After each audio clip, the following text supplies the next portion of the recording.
오늘 복 있는 사람 세 번째 시간입니다. 여러분들은 여러분의 어린 시절을 돌아보면 어떤 추억들이 많이 떠오르십니까? 캐나다에서 어린 시절을 보낸 사람들에게 있어서 어린 시절의 추억이라고 얘기하면 대부분은 이 나라는 호수와 물이 많기 때문에 여름에 가족끼리 호숫가로 캠핑을 가서 매년 그렇게 지냈던 추억들이 굉장히 많이 떠오릅니다. 저희 아이들도 항상 얘기하면 매년 어릴 때 텐트를 치고 호수에서 놀던 그 추억들이 떠오른다고 말합니다. 하지만 캐나다에서 자라지 않은 저 같은 경우는 그런 캠핑의 추억은 어린 시절에 없습니다. 대신 저는 강릉에서 자랐기 때문에 강릉 남대천, 강이라고 하긴 작고 냇물이라 하기에는 좀 큰 그런 남대천이 있어서 여름면 친구들과 함께 그 냇물에 가서 헤엄도 치고 물고기도 잡고 놀던 기억이 있습니다. 그리고 때로 공사 때문인지 가뭄 때문인지 알 수 없지만 물이 좀 마르면 그 물이 마르고 중간중간 남아있는 물이 고이는 웅덩이가 있습니다. 그곳에 가면 정말 그 웅덩이 물 안에는 고기가 바글바글합니다. 그러면 너무 신이 나서 이 물고기를 다 가져가야 되는데 떠갈 그릇이 없어가지고 야, 그릇을 제발 어디서 가져와라. 그릇만 있으면 가득 채울 고기가 정말 이렇게 많구나라고 신이 났던 그런 기억들이 있습니다. 근데 이렇게 호수나 또는 강에서 어린 시절을 보냈던 추억을 모든 사람들이 다 공유하는 것은 아닙니다. 왜냐하면 캐나다나 한국처럼 물이 많은 나라가 실제로 이 세상에는 그렇게 많지 않기 때문입니다. 당장 오늘 본문을 읽고 있는 이 이스라엘만 가도 물이 많지 않습니다. 북부에 있는 갈릴리 호수나 요단강 근처가 아닌 나머지 대부분의 지역은 아주 건조합니다. 물을 구하는 것이 굉장히 어렵습니다. 그래서 이스라엘에는 건기와 우기가 있죠. 그래서 비가 오는 우기가 되면 제가 사진을 하나 보여드릴 텐데 이렇게 물이 줄줄 흐릅니다. 이런 곳을 주로 계곡, 와디라고 히브리 말로 부릅니다. 와디. 그런데 우기에는 이렇게 물이 흐르던 계곡 같은 이곳이 건기가 되면 어떻게 되냐면 이렇게 변합니다. 물이 바짝 말라서 물이 흐르지가 않습니다.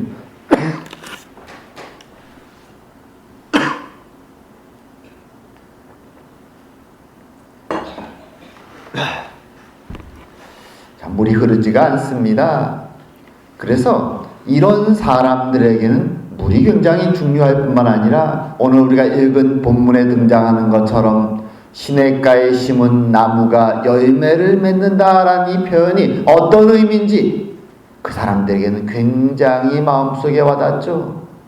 캐나다나 한국에서 물이 많은 지역에서 자란 사람들은 아니 과일나무가 꼭 물가에 심을 필요가 무엇이 있냐라고 생각합니다. 왜냐하면 아무데 심어도 땅속에 물이 많기 때문에 과실수가 열매를 잘 맺습니다. 하지만 이런 건조한 지역에서는 와디처럼 건기의 물이 없어지는 땅이 아니라 항상 물이 흐르는 그런 지역을 찾아야만 나무가 과실을 잘 맺을 수 있는 것이죠. 위치가 굉장히 중요합니다.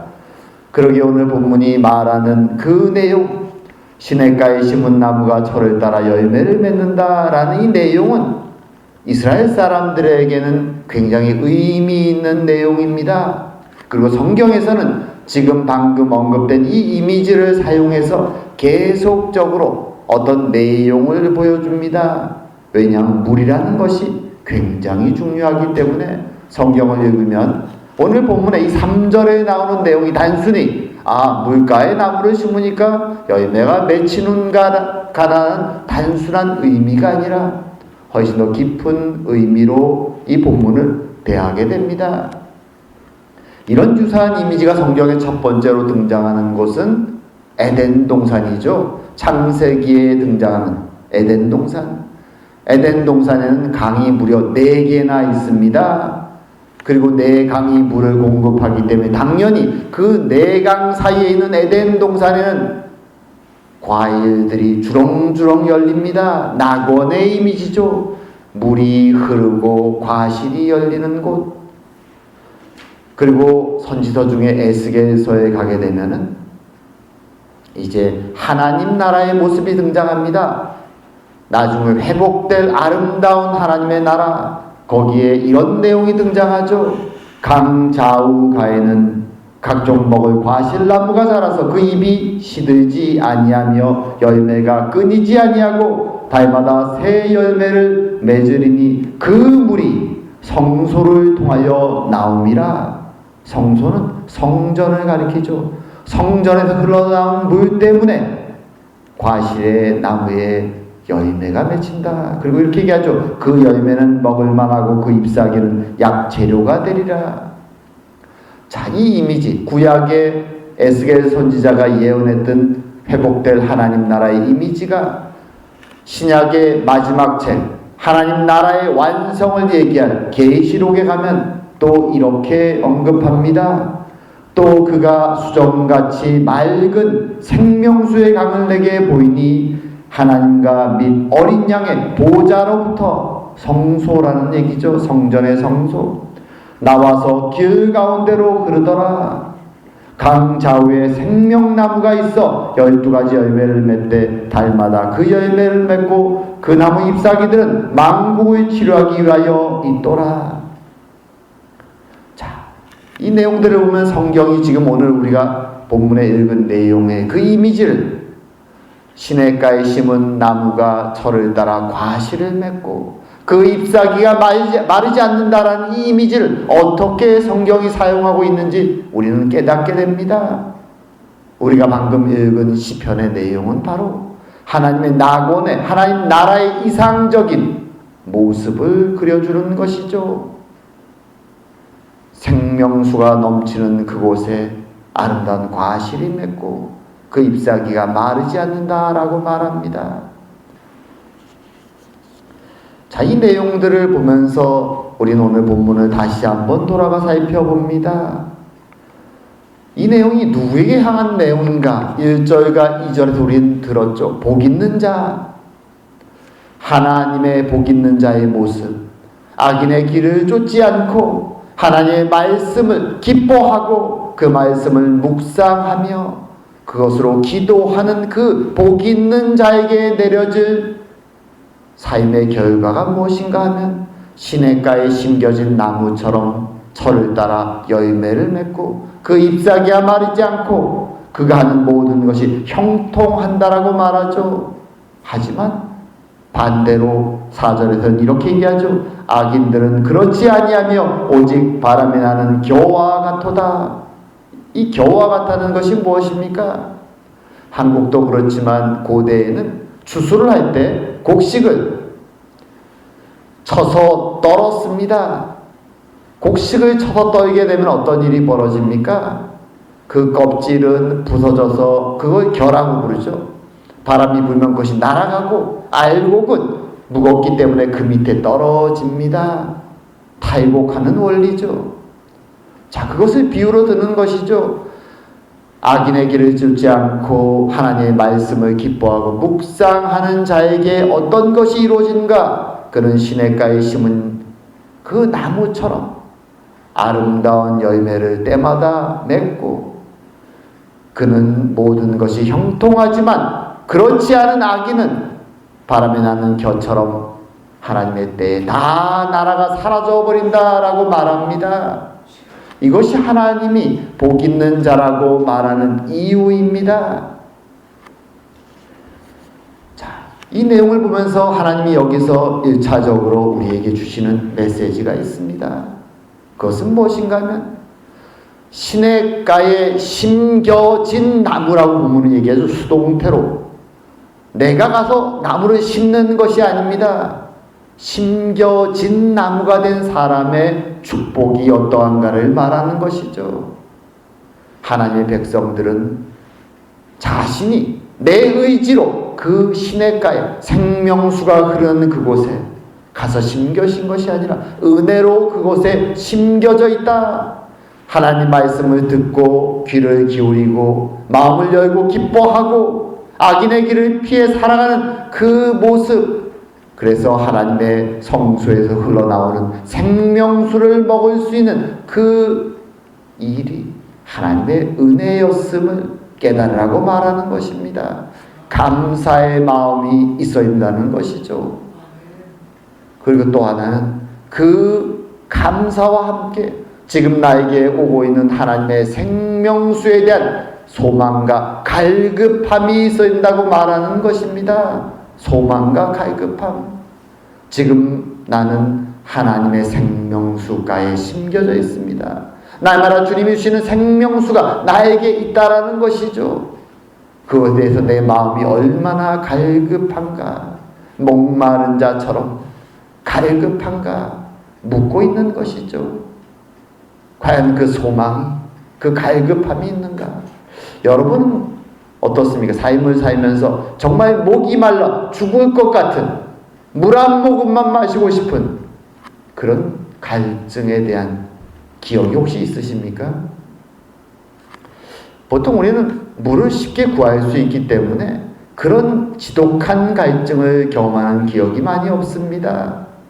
하지만 이스라엘 사람들에게는 종종 있죠. 왜냐하면 여행을 떠나면 모든 장소가 아주 황량한 사막 지역이기 때문에 그들은 항상 물을 준비하고 갑니다. 제가 군대에 있을 때 군인들에게 필수품이 있습니다. 군인들이 꼭 지니고 다녀야 되는 것, 물론 총도 있어야 되고요, 배낭도 있고 탄피도 차지만 옆구리에 꼭 차는 것이 수통입니다. 왜냐하면 전투를 하다 보면은 물이 마른 때가 너무나 많기 때문에 물이 필수입니다. 물의 용도가 다양합니다. 한 번은 제가 훈련 중에 몇 시간 동안 체력 훈련을 한 적이 있습니다.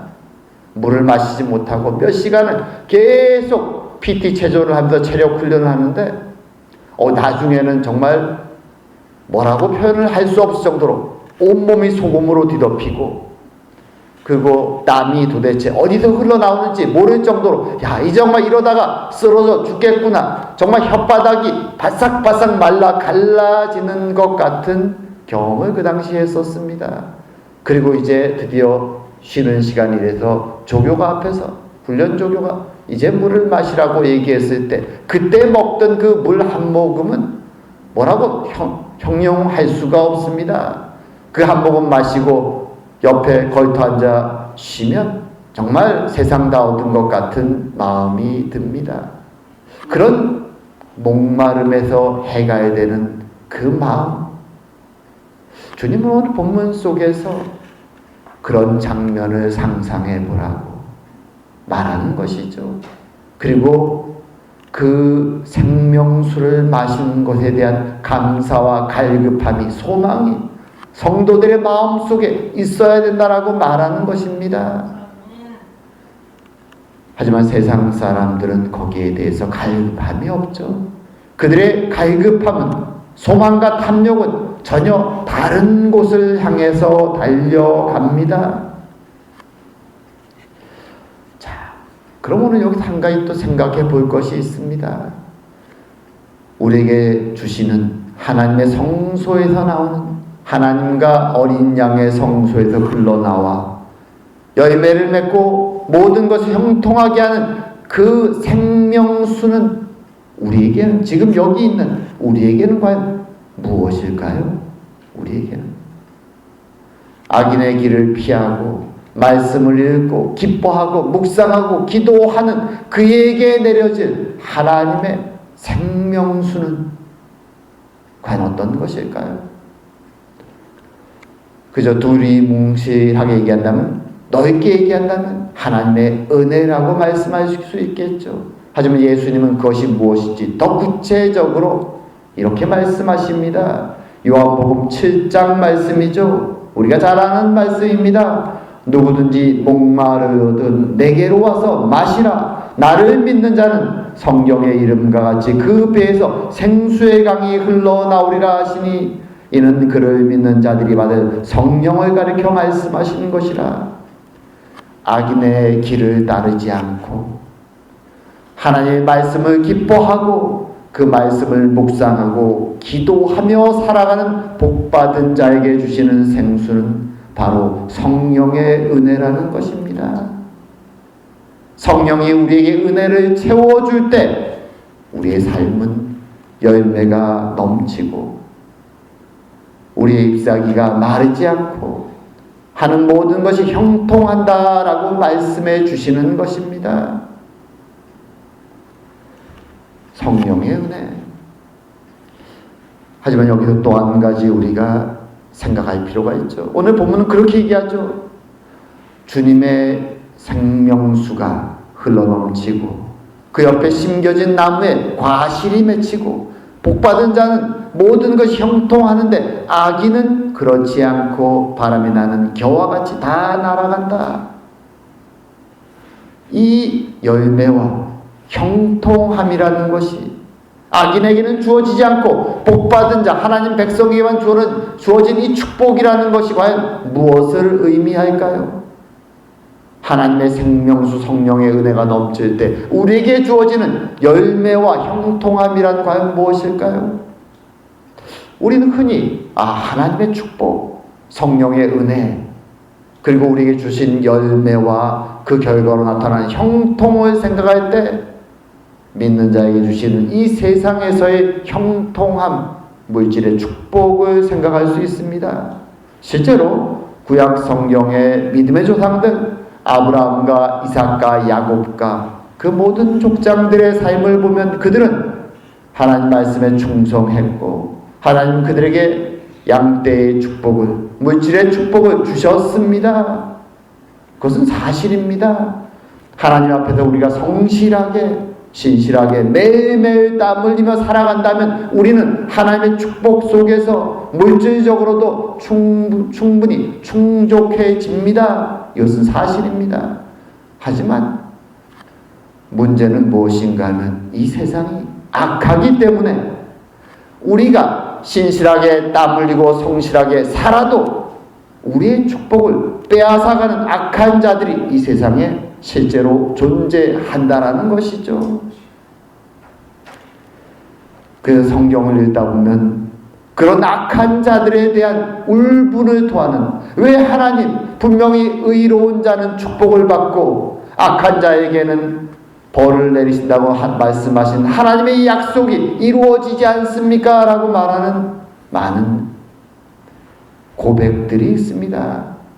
그 중에 하나가 시편 73편에 나오는 말씀입니다. 시편 73편 2절, 3절, 4절에 보면 이렇게 말하죠. 이 아삽의 노래인데요. 아삽의 기도죠. 그가 이렇게 기도합니다. 나는 거의 넘어질 뻔하였고 나의 걸음이 미끄러질 뻔하였으니 이는 내가 악인의 형통함을 보고 오만한 자를 질투하였음이로다. 그들은 죽을 때에도 고통이 없고 그 힘이 강건하며 사람들이 당하는 고난이 그들에게는 없고 사람들이 당하는 재앙도 그들에게는 없나니. 지금 아삽이 하는 말은 이것이죠. 아니, 악인들의 형통을 보고 너무 분통하고 화가 나서 내가 넘어질 뻔했습니다. 왜 그들에게는 죽음의 장소에서조차 평안히 죽는 것입니까? 실제로 세상을 보게 되면 착하고 순진한 사람, 정직한 사람보다 악하고 포악한 자들, 욕망이 넘치는 자들이 실제로 더 기세등등하고 세상을 더 잘 사는 것처럼 보이는 경우가 많이 있습니다. 오늘 이 시편에 아삽이 고백하는 이 고백이 우린 전혀 새롭지 않습니다. 왜냐하면 실제로 세상에서 많이 벌어지기 때문입니다.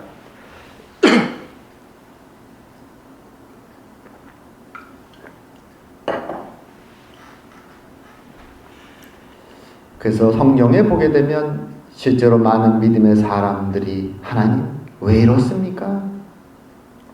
왜 악인들은 저렇게 잘 살고 있습니까? 사실 인류의 역사를 보게 되면 대부분의 정복자들은 아주 잔인하죠. 폭군들이 많습니다. 정복자들은 사람을 죽이는 것을 두려워하지 않고 탈취하고 약탈하는 것을 두려워하지 않습니다. 그런 자들이 흔히 우리가 말하는 정복왕이라고 부르는 사람들이죠. 왜 세상에서 이런 일들이 벌어질까요? 그것은 이 세상이 악하기 때문이죠. 그럼 오늘 하나님이 말씀하시는 복 있는 자, 의로운 자에게 주신다고 말씀하신 열매와 형통, 그리고 악한 자에게 주시겠다고 말하는 하나님의 심판, 이것은 도대체 어떻게 이루어지는 것일까? 우리는 의문을 품습니다. 그 열매라는 것, 그 형통하는 것이 우리가 기대하는 이 세상에서의 형통과 열매가 아닌가 하는 의문을 품게 되는 것이죠. 이 부분에 대해서 사도 바울은 갈라디아서에서 5장에서 이렇게 얘기합니다. 악인의 모습과 그리고 의인들에게 주어지는 열매가 어떻게 다른가 이렇게 구분하죠. 육체의 일은 분명하니 곧 음행과 더러운 것과 호색과 악인의 모습입니다. 우상 숭배와 주술과 원수 맺는 것과 분쟁과 시기와 분냄과 당짓는 것과 분열함과 이단과 투기와 술 취함과 방탕과 이런 일을 하는 자들은 하나님 나라를 유업으로 받지 못할 것이요 오직 성령의 열매는 사랑과 희락과 화평과 오래 참음과 자비와 양성과 충성과 온유와 절제니 이 같은 것을 금지할 법이 없느니라. 우리는 흔히 하나님이 주실 열매와 형통을 생각할 때 이 세상에서의 물질적 축복을 생각할 때가 많습니다. 물론 성실하게 사는 자에게 하나님이 축복을 주십니다. 사실입니다. 하지만 이 세상이 죄악으로 가득 차 있기 때문에 때로 성도는 성실하고 노력했음에도 불구하고 우리에게 핍박과 박해와 고난이 오는 경우들이 있습니다. 그러면서 주님은 사도 바울을 통해 우리에게 말씀하는 것이죠. 참된 열매가 무엇인지 아느냐? 성령을 통해서 생명수를 부어줄 때 그것을 마시고 취하는 의로운 자들이 결실하게 되는 참된 열매가 그들의 형통이 무엇인지 아느냐라고 우리에게 묻고 계시는 것입니다. 그것은 그 열매는 그 형통함은 세상 사람들이 기대하는 잠시 있다가 없어질 이 땅에 속한 것이 아니라 하나님 우리의 영혼 속에서 우리를 통하여 성령을 통하여 만들어 가시는 성령의 일목까지 열매이다라고 우리에게 말씀해 주시는 것입니다. 사랑과 희락과 화평과 오래 참음과 자비와 양성과 충성과 온유와 절제, 하나님의 성령의 은혜를 받을 때 누구도 막을 수 없는 그 열매들이 우리 안에 넘쳐나게 된다라고 말씀해 주시는 것입니다. 그리고 이 열매 속에서 우리가 성숙해질 때 우리의 가정과 우리의 교회가 사랑과 은혜가 넘치는 곳으로 변해갈 것이라고, 하나님의 나라로. 물론 하나님 나라의 완성은 이제 곧 다가올 미래에 있지만 이미 이 땅을 살아가는 우리들에게, 우리가 살아가는 가정과 교회가 하나님의 주시는 생명수를 통하여, 성령의 은혜를 통하여 아름다운 성령의 열매를 맺고 사랑과 은혜가 넘치는 곳으로 하나님의 나라로 변해갈 수 있음을 우리에게 말씀해 주고 계신 것입니다. 물론 이것은 쉽지 않습니다. 왜냐하면 이런 하나님의 시선이 아니라 세상을 한 걸음 나가면 우리가 살아가는 세상, 만나는 모든 사람들의 시선은 물질적인 것에 가 있기 때문입니다. 항상 서로 비교하죠. 그리고 나약해 보이고 순진해 보이면, 착해 보이면 그들에게 가서 속이고 빼앗아 가려고 하는 그런 손길들이 이 세상에 가득 차기 때문에 믿는 자들의 길이 힘든 것입니다. 그럼에도 불구하고 주님은 그 길을 걸어가자고 말씀해 주십니다. 그리고 그 길을 걸어가며 우리에게 따라오라고 말씀하신 그분이 바로 예수님이죠. 하나님의 아들로 이 땅에 오신 그분은 능력자였습니다. 죽은 자를 살리시고 오병이어로 그 무수히 많은 사람들, 몇천 명이 넘는 사람들을 먹이셨습니다. 하지만 그분은 그 능력으로 세상 사람들이 기대하는 능력의 왕으로 이 세상에 오시지 않았습니다. 그의 백성들을 세상적으로 정치적으로 파워로 해방시키는 그런 나라를 세우지 않으셨습니다. 도리어 그분은 사랑과 오래 참음으로 인내로 고난의 길을 걸어가셨고 십자가의 길을 걸어가셨습니다. 그리고 그 모든 하나님의 백성들을 위해 돌아가셨습니다. 그리고 그분은 그 십자가에서 이렇게 말씀하셨습니다. 다 이루었다. 주님은 성취하셨다. 주님의 형통은 거기에서 이루어졌다라고 우리에게 말씀해 주시는 것입니다. 그리고 그 모습을 보고 주님의 사랑하는 제자들도 십자가의 길을 걸어갔습니다. 그들도 주님을 통하여 성령의 은혜를 통하여 능력의 사람으로 살아갑니다. 사도들의 그림자를 스친 병자가 병이 나았다라고 고백합니다. 하지만 그들은 동일하게 사랑하는 예수님의 뒤를 따라 순교자의 길을 걸어갔습니다. 그리고 참된 열매가 무엇인지, 참된 형통이 무엇인지를 믿는 자들에게 보여주셨습니다. 그리고 이제 우리도 그 길을 따라 걸어갑니다. 세상은 때로 우리의 모습을 보면서, 우리의 열매와 형통을 보면서 비웃을 수도 있습니다. 왜냐하면 그것은 그들이 기대하는 열매가 아니기 때문이죠. 그들이 기대하는 형통이 아니기 때문입니다. 하지만 하나님의 눈앞에는 그 모습이 사랑과 절제와 인내로 서로 세워주고 서로 키워주고 서로 위해주는 그 모습으로 나아가는 하나님의 나라의 모습이 하나님이 성취하실 아름다운 하나님의 열매의 모습이라고 칭찬해 주십니다. 이제 곧 그 나라가 완성될 것입니다. 비록 이 땅에서는 쉽지 않지만 그럼에도 불구하고 우리는 주님이 부르시는 그 부르심을 따라 주님이 주시는 성령의 생명수의 은혜를 날마다 사모하며 이 길을 걸어갑니다. 악인의 길이 아니라 의인의 길을, 말씀을 사모하며 말씀을 묵상하고 기도하며 이 길을 걸어갑니다. 그럴 때 비록 우린 연약하지만 하나님 우리 안에서 하나님의 놀라운 일을 이루어 가실 것입니다. 성령의 열매를 완성시키고 성숙시키며 우리를 통하여 하나님의 나라의 영광을 드러내실 것입니다.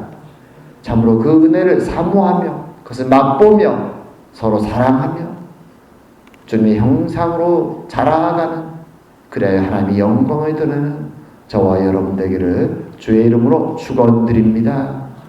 기도드리겠습니다. 사랑과 은혜의 하나님 아버지, 연약하고 부족한 저희들을 먼저 사랑하여 주시고 하나님의 백성으로 불러서 생명수 가에 우리를 심어주시니 그 은혜가 감사드립니다. 우리에게 부어주시는 생명수의 시원함과 은혜를 성령을 통하여 맛보게 하시는 하나님, 우리의 마음속에 감사와 사모함의 마음을 넘쳐나게 하여 주시고 주님께서 우리를 통하여 완성하실 아름다운 성령의 열매들을 사모하며 하루하루 살아가는 저희가 되게 하여 주시옵소서.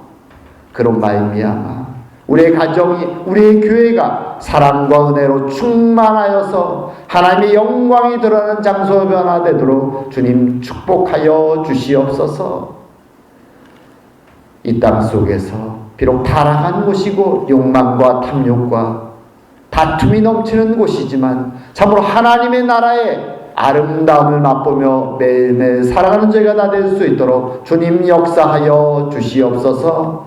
오늘도 함께 하심을 감사드리오며 모든 말씀 예수님 이름으로 기도드립니다. 아멘.